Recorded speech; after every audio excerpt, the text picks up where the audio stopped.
आज हमारी कहानी है कुलम्ब्स लॉ। ये कौन सी कहानी है? बहुत खूबसूरत कहानी आपको मैं सुनाने जा रहा हूं, जो आपकी साथ आपकी जिंदगी में जो गुजर रहा है उसी कहानी को मैं कहने जा रहा हूं। और मेरे हिसाब से मैंने इस फिल्म का नाम रखा है लव एंड हेट। इस फिल्म का नाम मैंने दिया है लव एंड हेट। क्यों दिया, काहे दिया, मैं चल रहा हूं। बहुत हिट फिल्म है, इसी हिट फिल्म को हम लोग देखने चल रहे हैं। और इसी फिल्म को बनाते किसी ने गीत गाया था कि हमें तुमसे प्यार कितना, और उसके बाद वो लाइन कहता है कि हमें मालूम नहीं, हम नहीं जानते, हमें तुमसे प्यार कितना हम नहीं जानते। तो वो गाने वाले को पता नहीं है, क्योंकि वो कवि है, वो कल्पना कर सकता है। लेकिन हम तो कुलम साहब को पढ़ रहे हैं, एक वैज्ञानिक को पढ़ रहे हैं, जिनको पता है कि हमें तुमसे प्यार कितना, उनको पता है हमें तुमसे नफरत कितना, उनको पता है। वो कैलकुलेशन करके बता दे रहे हैं कि कितना लव है और कितना हेट है। What the magnitude of love and what the magnitude of hate, ये बता सकते हैं। ये कुलम साहब के पास ताकत है, उन्होंने ऐसा बताया और वो खरा उतरा है। आप भी अचंभित हो कि कैसे बता सकते हैं? तो चलिए उस कहानी को पढ़ते हैं, कुलम्ब्स लॉ को पढ़ने चलते हैं कि कुलम्ब्स लॉ क्या कहता है। ये कुलम्ब साहब आए, उन्होंने बताया कि अगर दो चार्ज है, दो पॉइंट चार्ज है, ध्यान रखिएगा, चार्ज ही नहीं पॉइंट चार्ज, ध्यान रखिएगा पॉइंट चार्ज है। मान लीजिए कि एक Q1 है और एक चार्ज Q2 है, दो चार्ज है। इनका कहना है कि दोनों के बीच कितना अट्रैक्शन है या कितना रिपल्सन है। आपको मालूम है कि अट्रैक्शन कब होगा? अट्रैक्शन तब होगा कि एक माइनस होगा और एक प्लस होगा। अट्रैक्शन तभी होगा जब एक माइनस होगा और एक प्लस होगा। और रिपल्सन तब होगा जब ये भी प्लस ये भी प्लस। रिपल्सन तब भी होगा जब ये भी माइनस ये भी माइनस। तो इन दोनों में मान लो अट्रैक्शन हो या रिपल्सन, तो वो जो फोर्स लग रहा है, फोर्स ऑफ अट्रैक्शन या फोर्स ऑफ रिपल्सन, लगाव का बल या दुराव का बल, जो भी लग रहा है, जो भी फोर्स लग रहा है, इनका कहना है कि वो फोर्स जो है वो डायरेक्टली प्रोपोर्शनल है किसके? तो इनके चार्ज का जो मैग्नीट्यूड है, कितना मैग्नीट्यूड है? एक का मैग्नीट्यूड है Q1 और एक का मैग्नीट्यूड है Q2। इन दोनों के प्रोडक्ट, इनके दोनों के मैग्नीट्यूड के प्रोडक्ट का डायरेक्टली प्रोपोर्शनल होता है। यही मैंने बताया कि इनके मैग्नीट्यूड का डायरेक्टली प्रोपोर्शनल। एक बात। दूसरी बात बताया है कि भाई क्या है इनके पास, आप आम जिंदगी की बात है कि दो के बीच कितना अट्रैक्शन होगा, तो दोनों का जो मैग्नीट्यूड होगा उस पर निर्भर करता है। यही बात यहां भी बताया, कुलम्ब साहब ने वही बात बताया जो आपके साथ आम जिंदगी में। और दूसरी एक बात बताया कि कितनी दूरी पर ये खड़े हैं, ये भी तय करता है कि इनके बीच का लव कितना है, इनके बीच का हेट कितना है। नजदीक होंगे तो वो भी उसको घूसा मार देगा तो नाक फूट जाएगा, वो भी उसको घूसा मार देगा तो उसका सर फूट जाएगा। लेकिन नजदीक हो गए तब आप बताओ कि दूर से कोई मारामारी कैसे करेगा यार।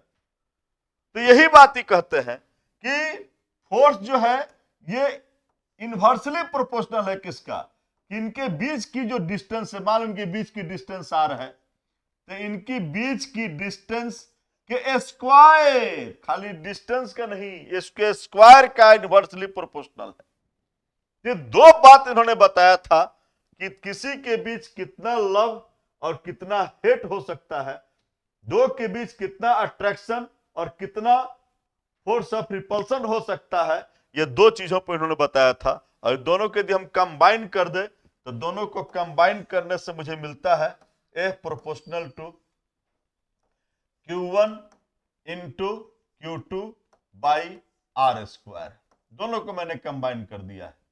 दोनों को कंबाइन करने से मुझे ये मिलता है, यही था मेरा कूलम्ब्स लॉ कि अगर दो को लेते हैं तो दो के बीच कितना लव तो कितना कितना हेट। तो ये मामला यही है कि दोनों के मैग्नीट्यूड के प्रोडक्ट का डायरेक्टली प्रोपोर्शनल और उनके बीच की जो डिस्टेंस है उसके स्क्वायर का इन्वर्सली प्रोपोर्शनल। कुछ नहीं है, बस आसानी से, लेकिन पॉइंट चार्ज होना चाहिए। मुझे यही देखना था, कूलम्ब्स लॉ ने यही बात बताया और इसी बात से हम आगे बढ़ाते हुए बताते हैं कि इनके बीच जो मामला था Q1 और Q2 और इनके बीच की जो डिस्टेंस है ये Q1 है और ये Q2 है और इनके बीच की डिस्टेंस यदि R है तो हमने यही देखा है। और इस प्रोपोर्शनल को हटाते हैं तो हमें एक कांस्टेंट मिलता है K। ये मार्केबल चीज है कि इनके इस प्रोपोर्शनल को हटाएंगे मुझे एक कांस्टेंट मिलेगा K। क्या है भाई? इलेक्ट्रोस्टैटिक्स फोर्स कांस्टेंट इसको कहेंगे। और जब वैक्यूम में जाते हैं तो ये K का वैल्यू है 1/4 पाई एप्सिलॉन नॉट और किसी मीडियम में जाते हैं तो इस K का वैल्यू है 1/4 पाई एप्सिलॉन। वैक्यूम में K का वैल्यू बताया 1/4 पाई एप्सिलॉन नॉट और किसी मीडियम बताया 1/4 पाई एप्सिलॉन। इस एप्सिलॉन नॉट और एप्सिलॉन की कहानी हम आगे फिर पढ़ेंगे। अभी फिलहाल हम इसका वैल्यू बता रहे हैं कि 1/4 पाई एप्सिलॉन नॉट का वैल्यू होता है 9 × 10⁹ न्यूटन मीटर स्क्वायर पर कूलम स्क्वायर। एप्सिलॉन नॉट का सिर्फ एप्सिलॉन नॉट का भी वैल्यू बता देते हैं। इसका वैल्यू है 8.85 × 10⁻⁻12 कूलम स्क्वायर पर न्यूटन पर मीटर स्क्वायर। अब हमसे आपसे कोई पूछ दे कि एप्सिलॉन नॉट का डायमेंशन क्या हो सकता है, डायमेंशन तो हमको पता है, हम लोग निकाल सकते हैं। हमको यहां देख रहे हैं कि दिया हुआ है F = 1/4 pi epsilon naught Q0 × Q2 by R square. इसी चीज को हम यहां लिखते हैं। यदि एप्सिलॉन नॉट को यहां लेकर चले आए तो F यहां चला जाएगा, बस लिख लीजिए, वही कर लीजिए कि एप्सिलॉन नॉट = कितना हो जाएगा 1/4 पाई F हो जाएगा, क्योंकि इसको यहां लगे हैं इसको यहां लाए हैं और बगल में क्या है तो Q1 है और Q2 है और बट्टा में क्या है बउआ आर स्क्वायर है। निकाल सकते हैं आराम से। तो देख लीजिए एप्सिलॉन नॉट = क्या हो जाएगा 1/4 पाई का तो कोई डायमेंशन होता नहीं है। फोर्स का लिख सकते हो, फोर्स का क्या लिखेंगे नीचे में mL/T⁻²। r तो L है, L स्क्वायर लिख देंगे और इसका हम लोग जानते हैं S होता है तो AT हो जाएगा, AT A square T square. बस यहां से जो कट सके तो काट दीजिए, आपका काम हो गया। M ऊपर जाएगा तो M इनवर्स, L और L स्क्वायर मिलकर LQ, भी ऊपर जाएंगे L-3। ये देखो कट जा रहे हैं, देखिए तो नहीं नीचे आ रहे हैं क्या? हाँ नीचे आ जाएंगे तो ये भी ऊपर जाएंगे तो प्लस हो जाएंगे तो T का पावर 2 और T का पावर स्क्वायर कितना T4 हो जाएगा। और ये तो है ये इसका हम डायमेंशन इस तरह से निकाल सकते हैं। वैल्यू भी पता चल गया, एप्सिलॉन नॉट का वैल्यू क्या है, एप्सिलॉन नॉट का डायमेंशन कैसे निकाल सकते हैं आपको निकाल के दिखा दिया। हम लोग सबका वैल्यू यहां पर जान गए। ये सब पढ़े क्यों? कुछ समस्याएं आती हैं। आपसे मैंने बताया कि जब भी ऐसी बातें होंगी तो हम लोग किसी का भी बता सकते हैं कि how much love and how much hate, हम लोग निकाल के बता सकते हैं। जस्ट लाइक एक प्रॉब्लम यहां लेते हैं, कहता है calculate the coulomb force between 2 alpha particles. 2 alpha particles है, एक अल्फा पार्टिकल्स ये है, जरा देखिए हम अल्फा पार्टिकल को लेते हैं, एक अल्फा पार्टिकल ये है और एक अल्फा पार्टिकल ये है, ठीक है ना। मान लेते हैं 2 अल्फा पार्टिकल्स है, ठीक है ना, 2 अल्फा पार्टिकल्स है यहां और यहां 2 अल्फा पार्टिकल्स है। तो अल्फा का तो वैल्यू आप जानते हैं कि अल्फा पे क्या होता है +2 होता है, अल्फा पे क्या होता है +2, जब +2 लिए हुए हैं, ठीक है ना, +2 चार्ज होता है।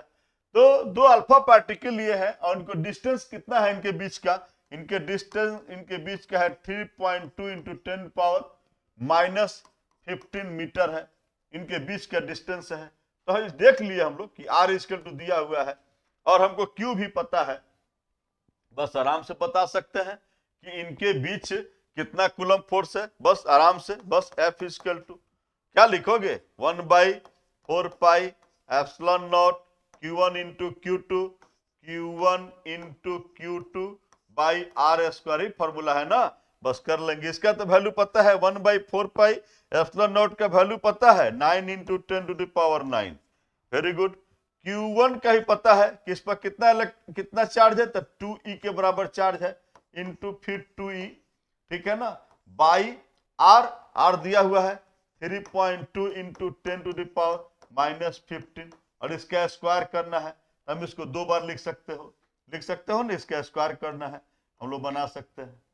चलिए लिख लेते हैं, कितना हो जाएगा 9 × 10⁹ इंटू, इसको 2 बार लिखेंगे 2 × 1.6, फिर इसको भी लिखेंगे इंटू 10⁻⁻19, ठीक है, इसको भी लिखेंगे, क्या लिखेंगे 2 × 1.6 × 10⁻⁻19 बाई, यहां लिखा है 3.2 × 10⁻⁻15, इसको 2 बार कर लिख दिया, स्क्वायर है तो 3.2 × 10⁻⁻15 चेक कर दीजिए, कोई दिक्कत नहीं है। इससे देखो ये गया, इनको और इनको ले लीजिए तो ये गए, इनको और इनको ले लीजिए तो ये गए, चले गए। अब यहाँ इनका फरियौता हो जाएगा, इसमें से माइनस इनको ले जाते हैं तो यहाँ पर -4 बचता है, इसको ले जाते हो -4 बचता है, ठीक है।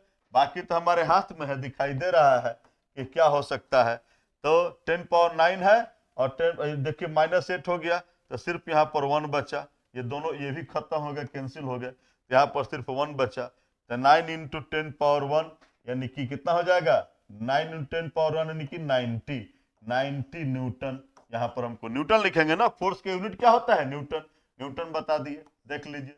यहां से मैं आराम से मैंने बता दिया कि इनके बीच कितना बल लग रहा है, चाहे अट्रैक्शन तो लगेगा नहीं, यहाँ क्या लगेगा रिपल्सन, दोनों एक दूसरे को इतना बल से धक्का दे रहे हैं, उसको उठेल रहा है, इसको उठेल रहा है, अरे हटो यार हटो, ठीक है ना, दोनों के बीच टेली हो रही है, ठीक है ना, कितना से इतना फोर्स से। तो अगर दो अल्फा पार्टिकल दोनों प्लस वाले हैं, यदि इतनी डिस्टेंस पर हो तो उनके बीच 90 न्यूटन से वे एक दूसरे को क्या करेंगे, टेलेंगे, ठीक है ना, हटाएंगे, पुल करेंगे, ठीक है। चलिए ये भी हम लोग समझ गए, इनके बीच हेट था, इनके बीच लव नहीं था। अब कितना हेट था ये हमने निकाल के बता दिया, तो कूलम लॉ इसी के लिए है। फिर चलते हैं, एक प्रॉब्लम मेरे सामने है, एक कोई मीडियम है, यहां force of attraction between 2 charge, कोई 2 चार्ज है, मान लीजिए इन दोनों चार्ज के बीच डिस्टेंस d है, ठीक है ना, और इनके बीच जो फोर्स है, चाहे वो जो फोर्स लग रहा हो, अट्रैक्शन हो या रिपल्सन हो, जो फोर्स लग रहा हो, लव हो या हेट हो, जो फोर्स लग रहा है वो F है, मान के चलिए। ये चाहते हैं कि क्या ऐसा कितनी दूर पर हम लोग चले आए कि जो हम लोगों के बीच F फोर्स जो काम कर रहा है उस 16F हो जाए, यानी कि 16 टाइम्स हम लोगों का लव बढ़ जाए या 16 टाइम हम लोगों का हेट बढ़ जाए, इतना टाइम से लव या हेट बढ़ जाए, यही ये चाहते हैं कि हमारे डिस्टेंस क्या होना चाहिए। तो यहां तो हम लोग देखते हैं डिस्टेंस की मामला लिए हैं, तो हमें कूलम्स लॉ ने 2 बात बताई थी। क्या बात बताई थी, एक तो बताया था F proportional to Q1 × Q2 और एक बता रहे थे कि F प्रोपोर्शनल टू 1/r²। बस यही से हम ले लेंगे, अपना कुछ नहीं करना, यही से काम कर लेंगे, दोनों इनवर्सली प्रोपोर्शनल है, तो हम लिखेंगे F1/F2 इक्वल टू, ये उल्टा है ना तो उल्टा चलेंगे कि R2² उल्टा है तो उल्टा काम कर देंगे, बस हो गया, कुछ नहीं। इस रिलेशन को बढ़िया से लिख दिया, इनके बीच यही रिलेशन है। तो हम तो जानते हैं कि F1 कितना है, F है, F2 कितना है 16F करना है, कितना करना है 16F, और R1 कितना है D है, यहां D का स्क्वायर कर दीजिए। यही नहीं पता है कि R2 कितना होना चाहिए, यही मुझे पता लगाना है। तो हम यहां से देख लेते हैं कि F से तो F कैंसिल हो गया और ये D², तो R2² इक्वल टू हो गया, कितना हुआ, ये यहां जाएगा और इसके नीचे ये है, यानी कि D²/16। हम लोग यहां से कर सकते हैं, दोनों तरफ हम लोग स्क्वायर रूट करेंगे तो कितना हो जाएगा, R2 इक्वल टू हो जाएगा D का स्क्वायर खत्म और 16 का क्या हो जाएगा 4।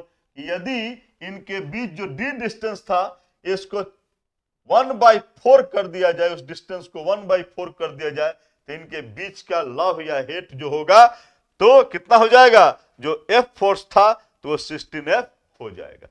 कितनी आसान सी प्रॉब्लम है और कैसे हम लोग आसानी से डील कर लेते हैं।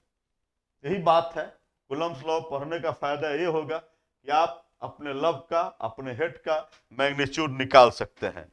ये आसान सा तरीका है। अब जरा से मैं चाहता हूं कि इस कूलम्ब्स लॉ को जरा हम वेक्टर के फॉर्म में लिखना चाहते हैं। कैसे वेक्टर के फॉर्म में लिखेंगे, इसी को हम आज पढ़ रहे हैं। चलते हैं वेक्टर के फॉर्म में, देखते हैं। मान लीजिए कि ये चार्ज इन पर Q1 है और इन पर चार्ज कितना है, Q2 है, और इन दोनों के बीच की डिस्टेंस मान लो कि R है। हम यही मान के चलते हैं और हमको निकालना है, हम लिख रहे हैं, हमको निकालना है, वेक्टर फॉर्म में लिखना है। वेक्टर फॉर्म एकदम बताता है कि किसकी डायरेक्शन किधर की तरफ है। तो एक ध्यान रखिएगा, माइनस, अगर ये माइनस होते और ये प्लस होता तो ये इनकी तरफ मुखातिब होते। ये चलेंगे हम लोग, धीरे धीरे बढ़ेंगे उस चीजों पर। चलते हैं, ये देखते हैं कि वेक्टर फॉर्म में लिखते कैसे हैं। तो हम यहां पर लिख रहे हैं कि F12, हम लिख रहे हैं इसको वेक्टर को F12। F12 का मतलब क्या है कि force on one with respect to two, force on one with respect to two, two के रेस्पेक्ट में वन पर कितना फोर्स लग रहा है, ठीक है ना। अगर यही मैं लिख रहा हूं F12, तो इसको मैं लिखूंगा कैसे, 1/4πε0, हमने लिखा Q1 इंटू Q2 बाई, हमने यहां लिखा था R², लेकिन इसको भी मैं थोड़ा सा चेंजिंग रूप में लिख रहा हूं। कैसे, हम यहां पर दी 1 1 2 है तो हम यहां पर 2 1 करेंगे, ध्यान रखिएगा। और इसी, चूंकि इधर वेक्टर लिए हैं तो वेक्टर बनाने के लिए, इधर के तरफ को वेक्टर बनाने के लिए हम क्या करते हैं कि यूनिट वेक्टर से हम इसको मल्टीप्लाई कर देते हैं।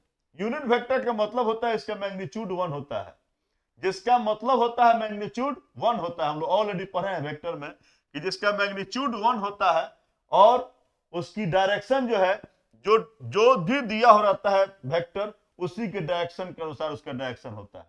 तो ऐसे भी नहीं तो हम आपको एक बार क्लियर कर दें। हम एक छोटी सी घटना बता रहे हैं आपको। एक शंकराचार्य थे, शंकराचार्य को क्या देना, आप लोग देखे हो कि नहीं देखे हो। जब भी शंकराचार्य बैठते हैं तो उनके ऊपर चांदी की कुर्सी लगती है, चांदी का छाता लगता है, चांदी कुर्सी बैठे, चांदी का छाता लगता है उनके ऊपर।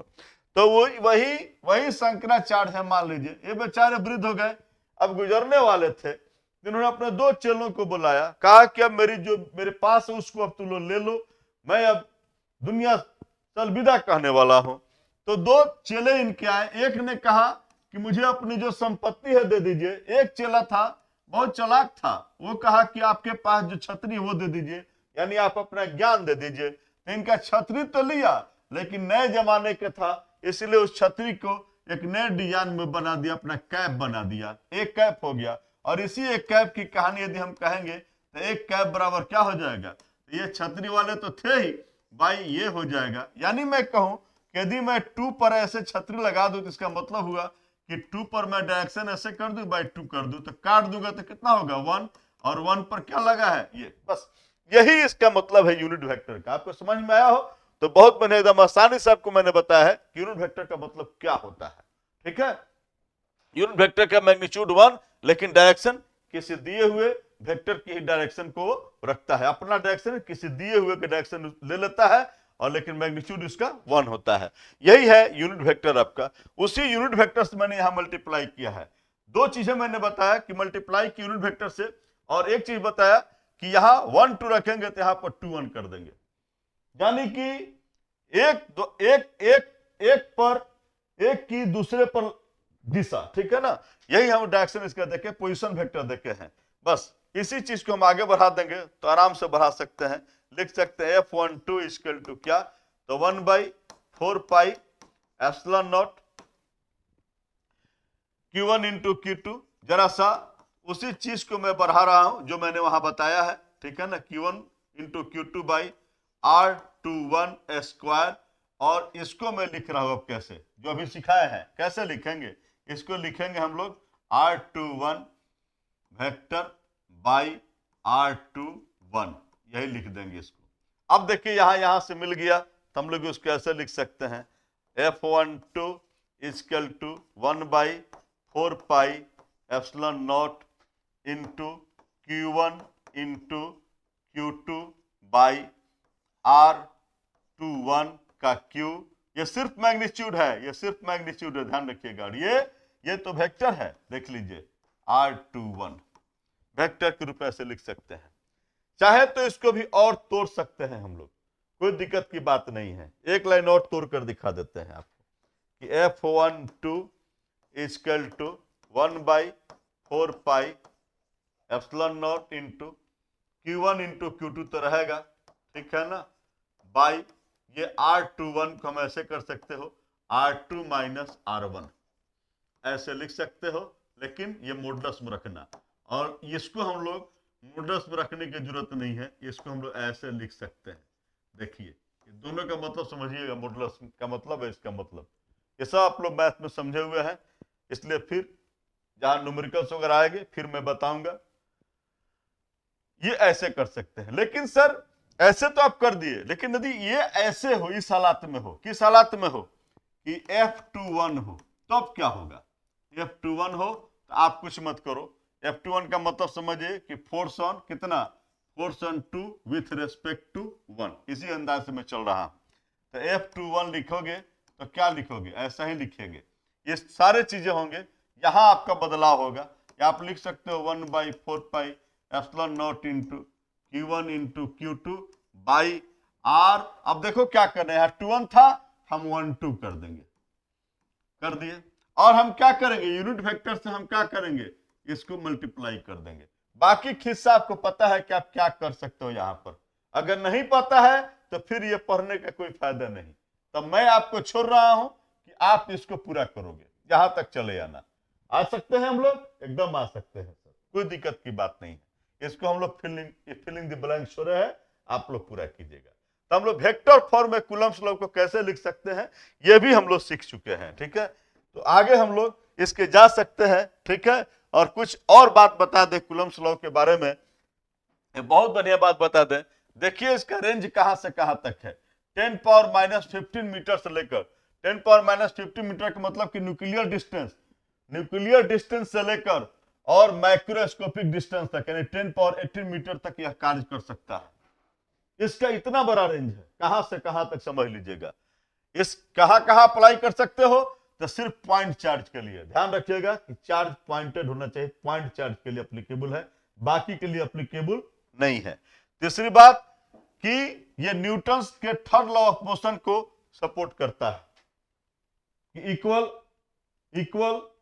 But opposite, equal and opposite, action and reaction are equal but opposite, तो उसको ये सपोर्ट करता है, न्यूटन्स के थर्ड लॉ ऑफ मोशन को सपोर्ट करता है, ठीक है। और बता दें इनका कंपैरिजन हम कर देते हैं, ये कूलम्ब्स लॉ का इलेक्ट्रोस्टैटिक्स और न्यूटन्स का ग्रेविटेशनल फोर्स जो है, इन दोनों के बीच में कंपैरिजन थोड़ा सा कर रहा हूं। सिमिलरिटी देखिए दोनों में, ये Fe कहने का मतलब मेरा है, Fe कहने का मेरा मतलब है कि electrostatic force, electrostatic force Fe कहने का मतलब है, और Fg कहने का मतलब है, ग्रेविटेशनल फोर्स, ग्रेविटेशनल फोर्स। इसको तो हम लोग कूलम्ब्स फोर्स भी कहते हैं। तो उसी दोनों को हम कंपेयर करके देखे हैं कि दोनों का कंपेयर करते हैं, तो पहले हम सिमिलरिटी देखेंगे दोनों में क्या क्या समान है। तो दोनों जो है इनवर्स स्क्वायर लॉ का पालन करते हैं, यानी दोनों में मामला यह है कि दोनों प्रोपोर्शनल है 1/r² के, दोनों का दोनों इस इनवर्स स्क्वायर लॉ को ओबे करते हैं, उसका पालन करते हैं, और दोनों के दोनों सेंट्रल फोर्स हैं। यही बात है कि दोनों के दोनों क्या है, सेंट्रल फोर्स है। और तीसरी, दोनों के दोनों कंजर्वेटिव फोर्स है, दोनों के दोनों सेंट्रल फोर्स है, दोनों के दोनों कंजर्वेटिव फोर्स है, दोनों के दोनों कंजर्वेटिव फोर्स। इसका मतलब क्या हुआ, कंजर्वेटिव का मतलब क्या हुआ, कंजर्वेटिव का मतलब यह हुआ कि ये जहां से चला और जहां गिरा और उस रास्ते पर जैसे जैसे चल रहा है, उसी रास्ते पर यदि उस पर निर्भर करता है नेचर ऑफ पाथ पर निर्भर करता है, ठीक है, तो उसको कहते हो कंजर्वेटिव, जो नॉन कंजर्वेटिव। जैसे फ्रिक्शन फोर्स क्या है, जैसे जैसे रास्ते पर चलेगा उस पर फ्रिक्शन उस पर लगते चलता है। लेकिन ग्रेविटेशन जहां से गिराओगे और जहां पहुंचा, कैसे गिरा, लुढ़क कर गिरा कि एकाएक ऊपर से नीचे आ गया, उस पर निर्भर नहीं करता है। एकदम जहां से चला और जहां गिरा उस दोनों पर ही निर्भर करता है। तो फर्स्ट पॉइंट और फाइनल पॉइंट पर निर्भर करता है। लेकिन जो पूरे पाथ पर निर्भर करे तो उसको कहते हो नॉन कंजर्वेटिव। ये दोनों के दोनों कंजर्वेटिव फोर्स है। दोनों जो है इनिशियल और फाइनल पोजीशन पर निर्भर करते हैं, बीच में क्या हुआ उसका लेनी देनी नहीं है। तो ये दोनों के दोनों कंजर्वेटिव फोर्स है। और ये Q1 इंटू Q2 पर डिपेंड करता है और ये M1 इंटू M2 पर डिपेंड करता है। दोनों का हाल वही है कि यहां हम लोग पढ़े हुए हैं कि ये F जो है कौन चीज, F प्रोपोर्शनल है Q1 इंटू Q2 कौन, E वाला, और FG क्या है हुआ, तो ये प्रोपोर्शनल है तुम्हारा M1 इंटू M2। तो ये भी मामला है। तो देखिए इनके बीच बहुत सारी सिमिलरिटी है, लेकिन सिमिलरिटी रहते हुए भी बहुत जगह ये डिसिमिलर है। Fe के बारे में ही बताया है कि अट्रैक्टिव भी हो सकता है या रिपल्सिव हो सकता है।